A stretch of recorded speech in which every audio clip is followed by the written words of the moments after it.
privacy. As this morning, and I like that last song because it's about giving your life away. And there have been a lot of times in my spiritual journey when I came to church with the idea of really receiving something from God. And I think that worship, that song captures the essence of worship, and that is, it's not God. I'm not here to just take for myself, but I'm here to give my gratefulness, praise, thankfulness to you because you've been so good and so kind to me. And as we think about worship through giving, I think that's the attitude of our hearts is, Lord, I want to give to you to show my gratefulness. Do you have your giving envelope in your program? Would you guys pull those out, if you would? And I'm going to get to those in just a minute. There are a couple of things that I need to make you aware of that are going on around the church in these days. One is that we have some community group leader applications available out in the lobby for some of you to step up and lead community groups. Some of those groups are Bible study groups. Others are like hobby kinds of groups, like there are groups that are doing gardening. There are groups that work out together. There was even a group here last night where they make little Valentine cards together, So it was kind of a little estrogen fest up here last night, with a bunch of women up here making Valentine's cards and stuff like that. So whatever kind of group you would want to start, step up, grab the application. Also, I want to make you aware of the 1 o'clock service. The 10 o'clock service and this 11:30 service can sometimes get a little crowded, and so if you'd like to connect with your inner slacker, go to church at 1 o'clock. There's children's ministry there, the same service there at 1 o'clock as what we have at this time frame as well. And then next Sunday's service is going to be a real important one, because as we think about what shapes our stories, today we're talking about suffering, but next week we'll talk about our strengths, because God has given each of you spiritual gifts and strengths that you can use to live out your role in the divine story of God. And so next weekend, I hope to encourage all of us in those unique gifts and strengths that God has given you. Now, as we transition now to talk a bit about giving, worshiping through giving, if you've got that little giving envelope, that's kind of the tool that we use here in case you're new, and our regular attenders like to kind of write in their gift there, whether it's by credit card, check, or whatever, and you can either put that in the box or you can send it in postage free. And if you're not a Christian or something like that, we'd understand if you don't buy into all this, but this is really more for those of us that are Christ followers and regulars here at City Church downtown. And I got a little email this past week that kind of encouraged me to want to continue to give towards what God is doing here. And here's what the email said. Pastor Doug, just wanted to express my gratitude to you, Jesse, and everyone at City Church. You have been a blessing to me and my family and have helped us draw closer to the Lord. I also would like to say that Aaron has been awesome in discipleship class. And on a different note, I'm forwarding a picture of my son Josiah, who was baptized at church not long ago. And I wanted to show you that picture. Thought that was a great picture.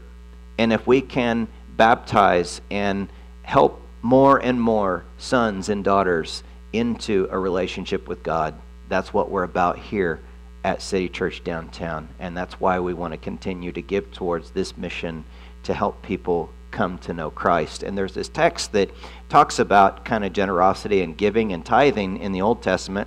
There's this Italian prophet named Malachi. Like two of you know that he's really not Italian, okay? But it's like Malachi 3, 8 through 10. Should people cheat God? Yet you have cheated me. But you ask, what do you mean? When did we ever cheat you? You have cheated me of the tithes and offerings due to me. You're under a curse, for your whole nation has been cheating me. Bring all the tithes into the storehouse so that there will be enough food in my temple. If you do, says the Lord of heaven's armies, I will open up the windows of heaven for you. I will pour out a blessing so great that you won't have enough room to take it in. Now look at this last part of the verse. It says, try it. Put me to the test. So basically what God was saying to the people there, it's like, hey, we need to have, enough supply here so we can care for justice issues and care for the poor and all of that. And that's how the church should work today, I believe, is that the church should be focused on issues of justice and caring for the oppressed and creating environments so that people who feel far from God can come and experience the grace and the love of God. And I think that what's interesting about this text that you don't see very often in the Bible is where God says, hey, why don't you test it out? Why don't you try it? Normally you would see texts that say, hey, don't test God, because God's not like a circus animal, right, who jumps through our hoops and does, but test me on this one, he says. So for some of you, the act of worship today is going to be kind of testing, putting yourself out there and trying God and see if he really works out. I don't think this text is one that's saying, hey, if you give an offering at church that you're going to find, a BMW in your garage when you get home. It's not like that. But I think you'll find it's more blessed to give than receive. So in today's service, we're going to be considering how suffering shapes our stories. And to begin the journey that we're going to all go on together today, I wanted to show you a Dateline segment of a Dateline show from several years ago. Take a look.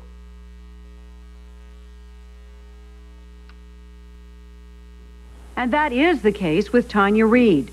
She and her husband had 3 children. The oldest daughter on your left in this home video is now 12. The baby is Tanya's second daughter, Morgan. She was born 2 years before Matthew. What happened to your second daughter? She had the same problems as my son, as she quit breathing, but it wasn't related as far as time-wise and stuff. And she eventually died when she was almost her 9th month birthday. Tanya says Morgan died of sudden infant death syndrome, but hospital records from around the country show Morgan quit breathing 20 times. Just like her brother Matthew, Morgan was taken to emergency rooms and examined and tested by doctors who never found the cause of her breathing problems. When Tanya was living in Texas, doctors became suspicious. They were about to set up a surveillance camera to try to catch her smothering her daughter, but she suddenly removed Morgan from the hospital. 2 weeks later, the baby was dead. It's really hard to believe that your children together would stop breathing over 40 separate times, and nobody ever saw it except you. If I was doing this, just if, why didn't my older daughter have any problems? Why did I just develop this? Why didn't my nieces and nephews that I took care of, my sisters, why didn't they have problems? Why did just my two younger kids? Why just them, if it was me doing it? I babysat and I was high school growing up. Why didn't any of those children ever have serious problems? Why didn't anybody have? But one of those children, when you were growing up, did have a problem.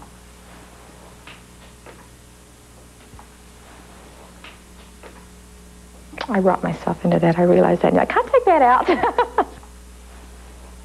As these headlines attest, when Tanya was a 17-year-old babysitter, she was declared a hometown hero and received a lot of attention after she called paramedics when a child in her care had stopped breathing.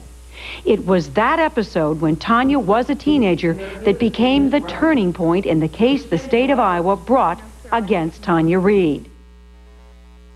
Well, I wanted to introduce you to a friend of mine, Scott Simmons. And Scott, you have a very close connection to that story and to Tanya. Tell the folks your story on this. So I was the baby mentioned at the very end of the segment that Tanya babysat. It was Dumas, Texas, 1974, October, and my parents had gone out to a church function and hired a very recommended babysitter named Tanya Thaxton. And sometime during the course of that evening, I quit breathing.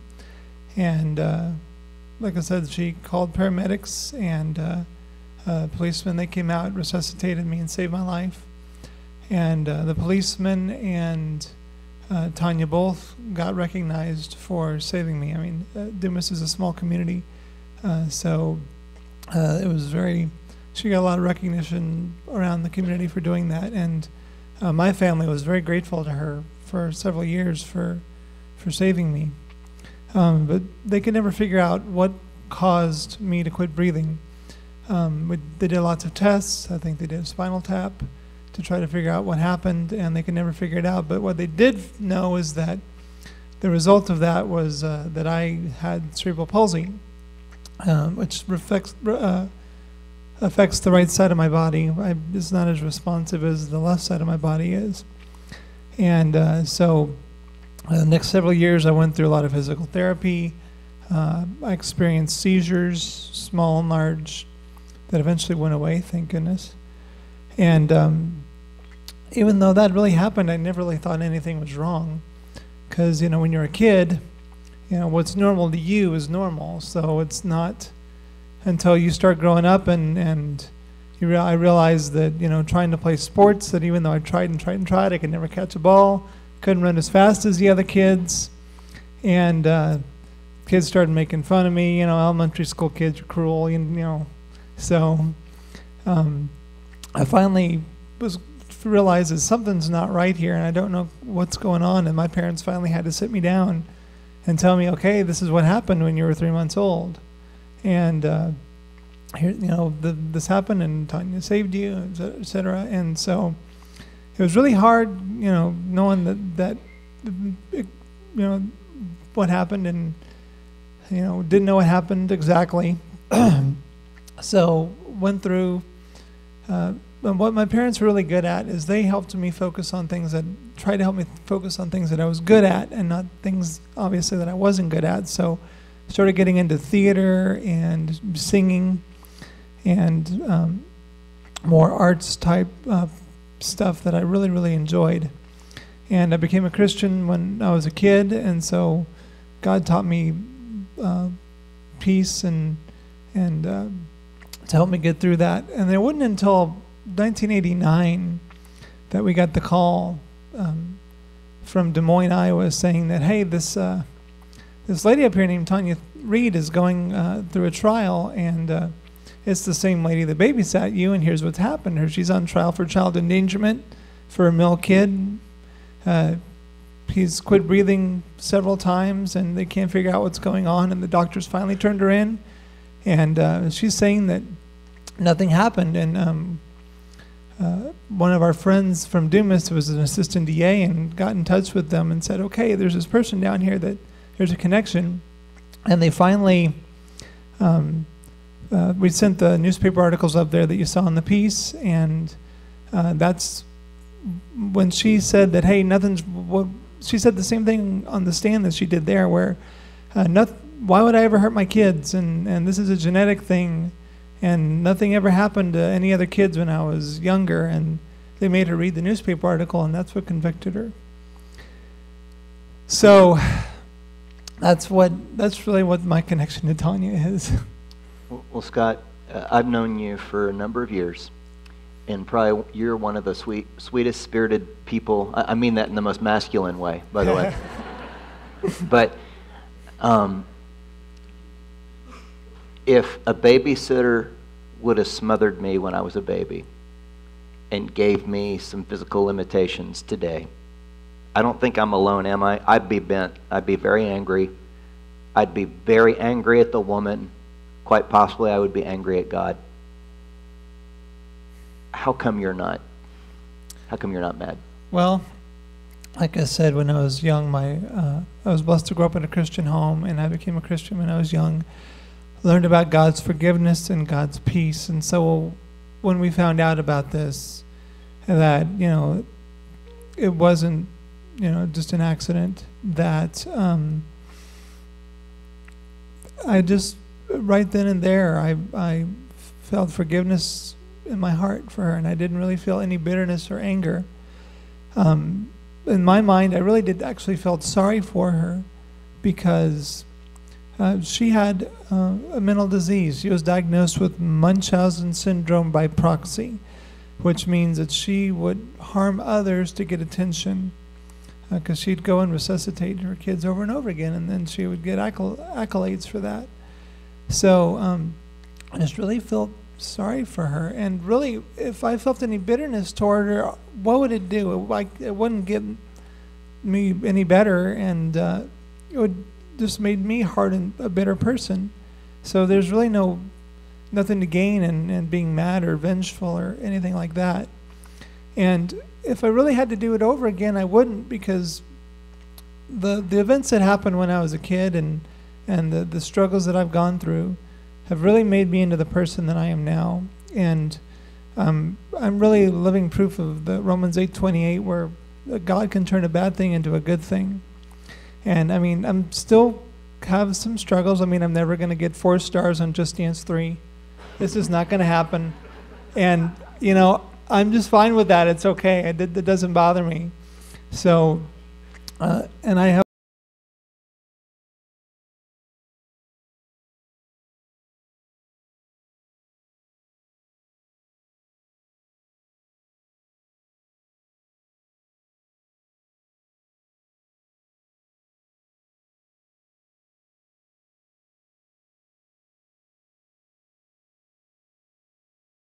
join me in thanking Scott for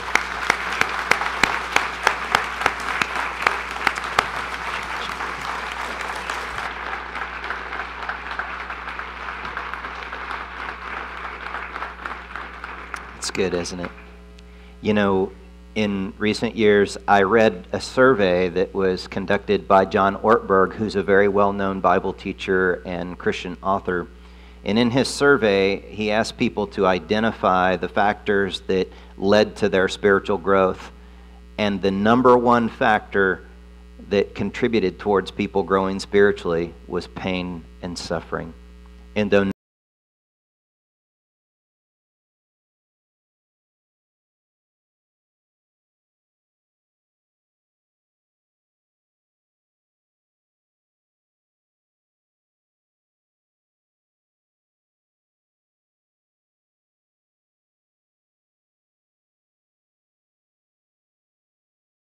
lives would be those things like those physical ailments that bother us. A thorn might also be a wound in your heart, the pain of a loss. Some of us have thorns inside us because of a person that is no longer in our lives, perhaps separated because of death, a mother, a father, a grandparent.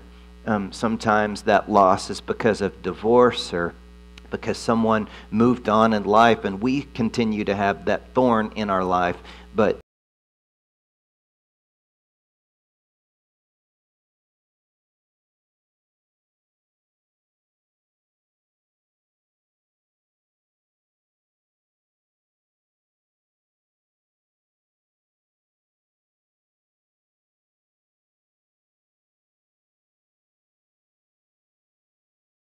you've got someone sitting next to you that you think might be kind of nosy and might like look down at your piece of paper, just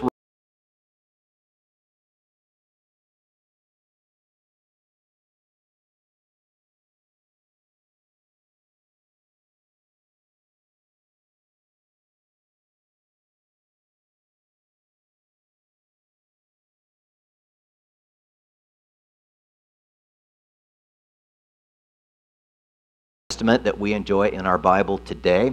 And he was a guy who saw miracles all over the place. He saw some of the most miraculous things that you could imagine. He saw people being healed and all types of things like this. But when it came to something that was a thorn in his life, he wanted to be healed of it, and nothing happened.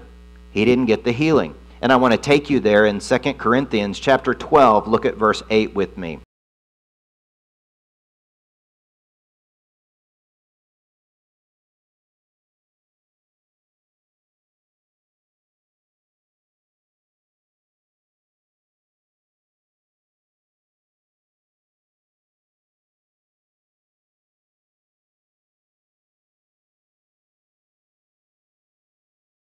And I want you to catch this one idea, because some of you, this may be the one big idea that gets you through a season of suffering. And that is that sometimes grace is what you get. And in those times, grace is all you need. Grace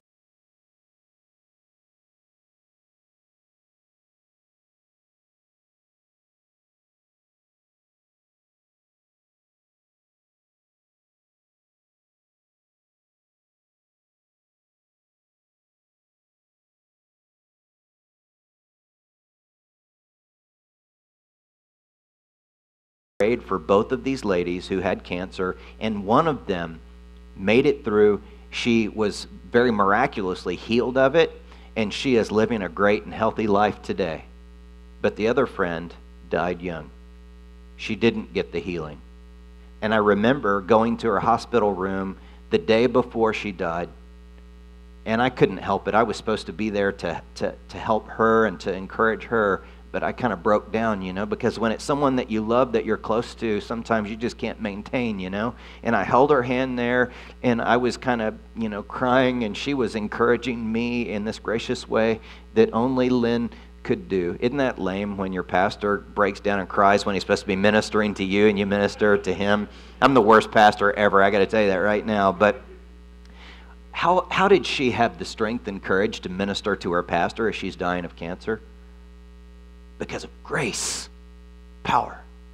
How did her 20-something-year-old daughter, who's going to live the rest of her life without her mom, who could in some ways feel cheated, go to that memorial service and honor her mother in a profound way and honor God because of the power of grace?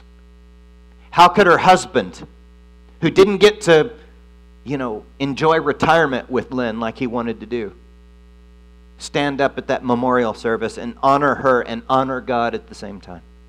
Because the power of grace.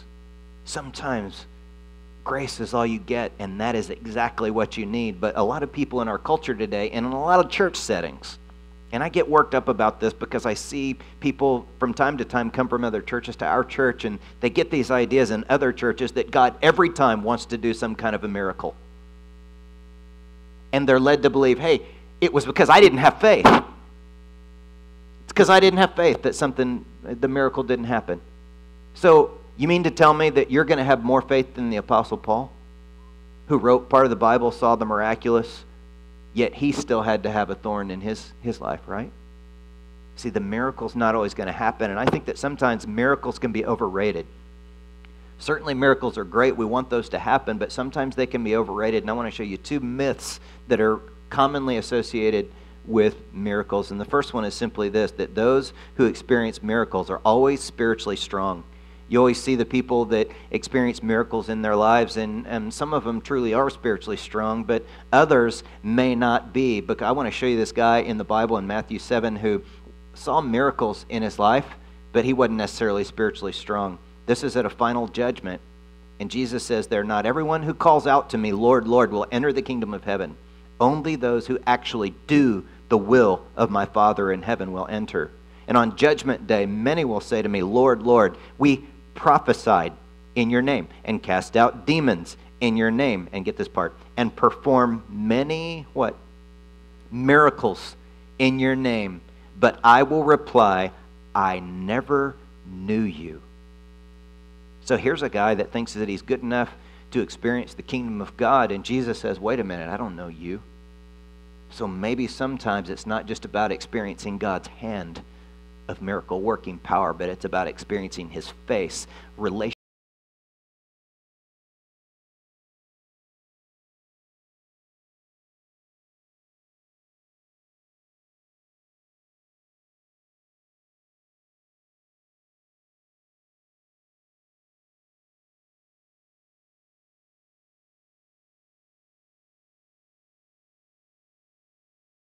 Now, I want to show you the myth number 2, that if God would do a miracle for me, then I'd believe. Have you ever had a conversation with someone about God and they say, hey, if God would just do a little trick for me or do something, then I would believe him. Or maybe you've thought that yourself. That's not an uncommon thought. It's like, hey, if I could just see something, if I could see the miraculous power of God work, then maybe I could believe in him. But that's not always the case. And I'm going to tell you a story about this guy in the New Testament. This particular guy was very rich.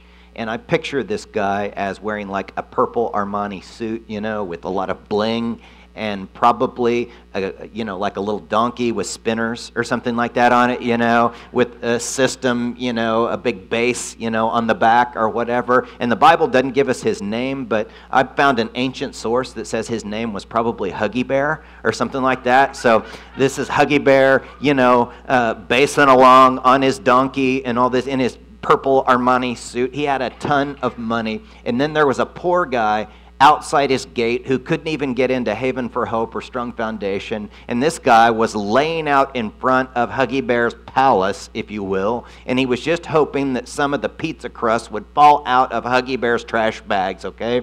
But he suffered during this life. And in the afterlife, The poor guy, Lazarus, went to be in paradise with God, and Father Abraham was there.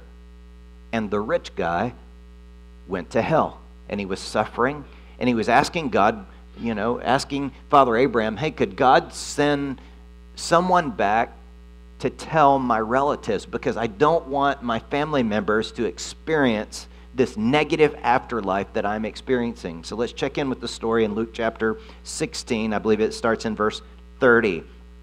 And it says, the rich man replied, no, Father Abraham, but if someone is sent to them from the dead, then they will repent of their sins and turn to God. But Abraham said, if they won't listen to Moses and the prophets, they won't listen even if someone rises from the dead. Isn't it human nature?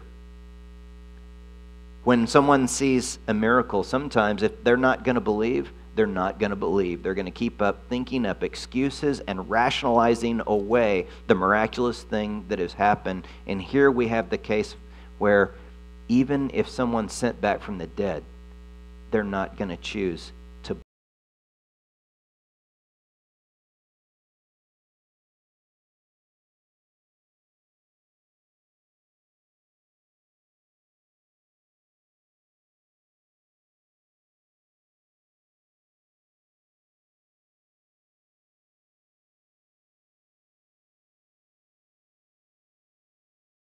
Someone has died and family members are left to mourn. The Jewish people have what they call a Shiva call. And in the Shiva call, you will go to the mourner's home and you won't speak, and you'll just simply sit down in the room. A lot of times you'll sit on the floor and just be present, and you won't initiate.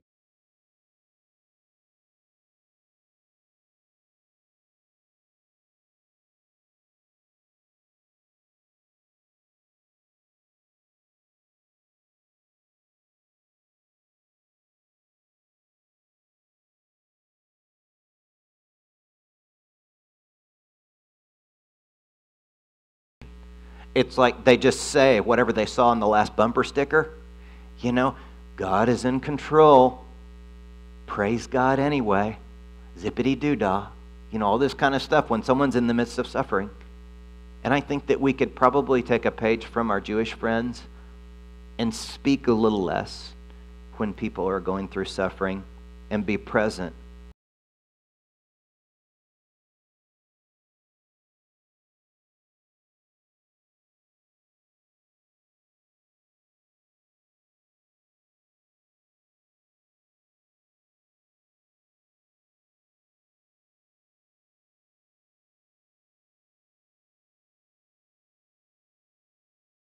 Jesus says, hey, I've gone to prepare a place for you so that where I am, you can also be there with me someday.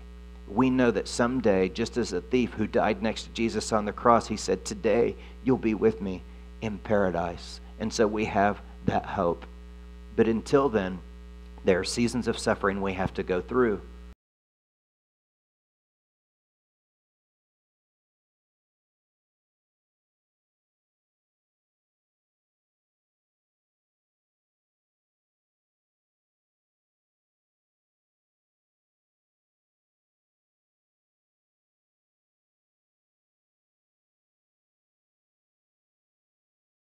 Known as the cup of suffering. If you drank that cup, it was bitter, it meant suffering. But in the end of that prayer, Jesus was able to say, God, not my will, but your will be done. And Jesus stepped forward and went through the suffering. And because of his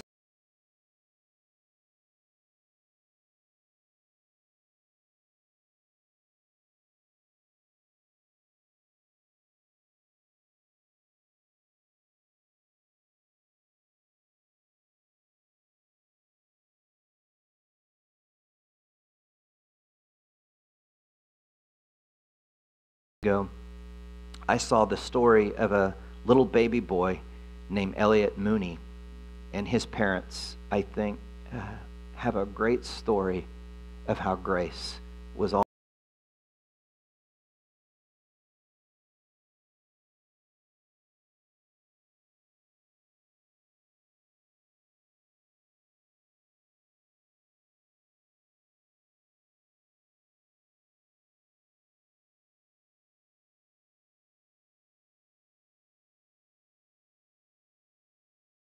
also called Edwards syndrome. Doctors tell us that you won't likely make it to birth.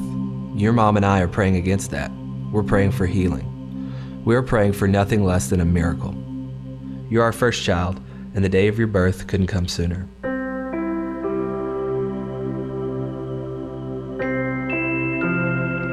Dear Elliot, you were born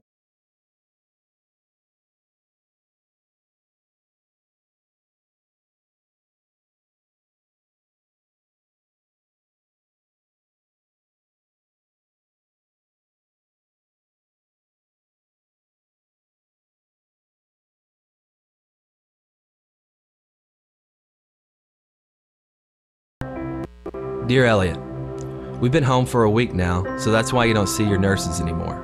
It's great to have you home. Today I think we'll pack up everything and take our first venture out for coffee.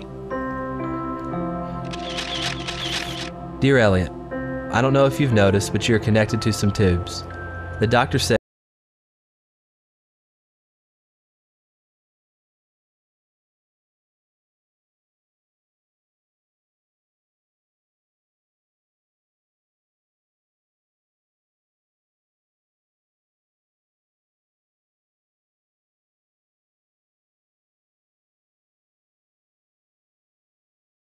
asleep, and the best part of my day has begun. My shift ends around 4:45 a.m. when your mom takes over. She cherishes her mornings with her boy. Today you turn 1 month old. I didn't know if I'd ever get to say that. To top off the day, 20 friends showed up at the door for a true surprise birthday party for you. They sang, brought balloons, and a birthday.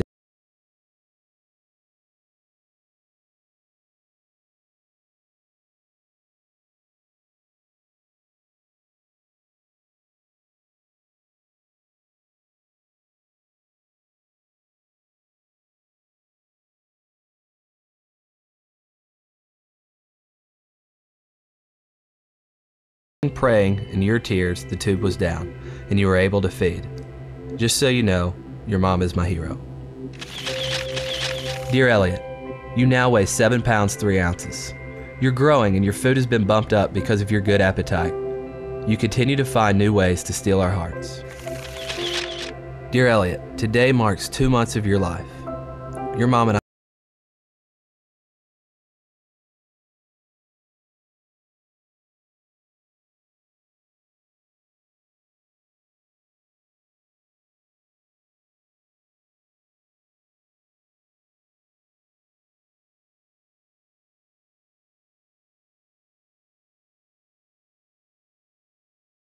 picture.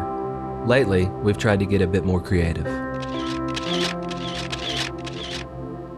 Dear Elliot, I realize you can get frustrated with your tubes and your frequent congestion. Please know that your mom and I are doing everything we can to make you comfortable.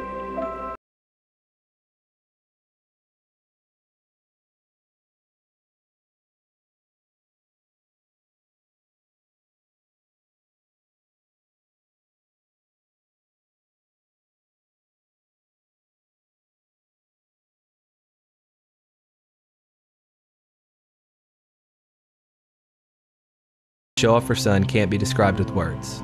In fact, she compared it to the way a mother would feel when her son becomes president or wins a Heisman or develops a cure for cancer. The logic of medicine says you shouldn't be alive, but you are. You are such a fighter.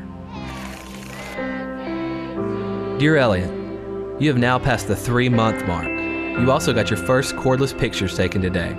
No feeding tube, oxygen, or stickers. This was no small accomplishment.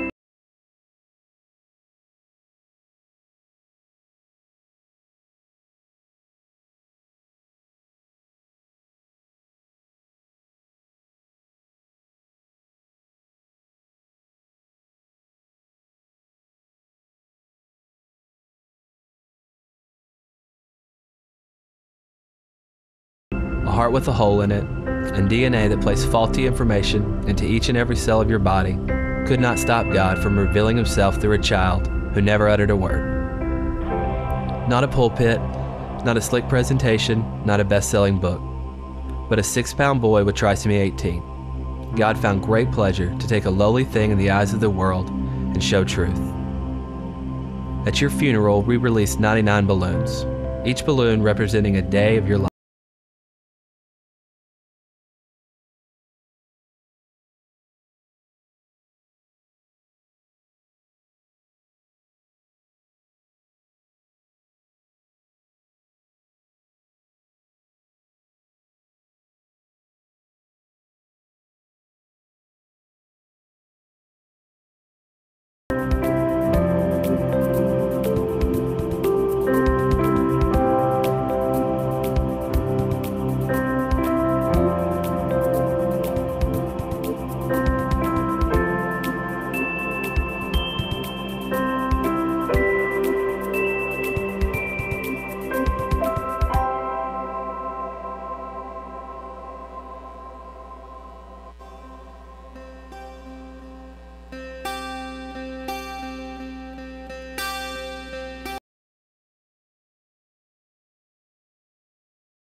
Where your streams of abundance flow, blessed be your name.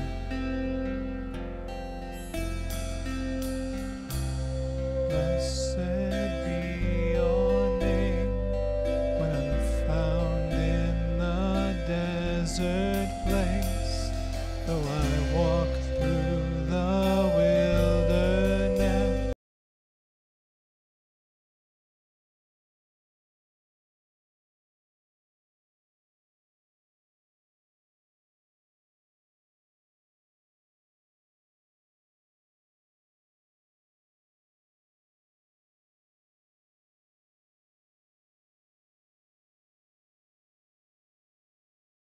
Still I will sing, blessed be the name of the Lord, blessed be your name, blessed be the name of the Lord, blessed.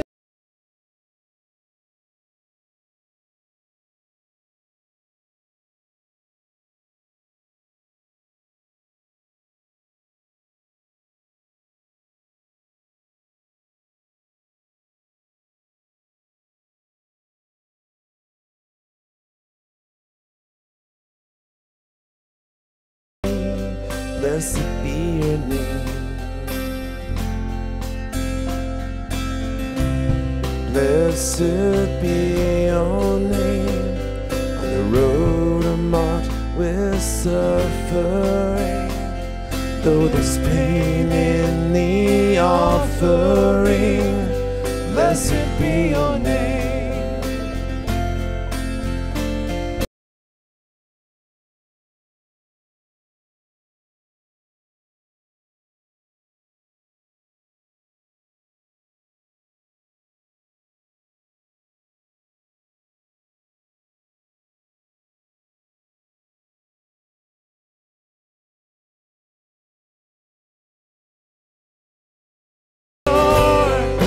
Blessed be your name.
your name, and we thank you for your goodness.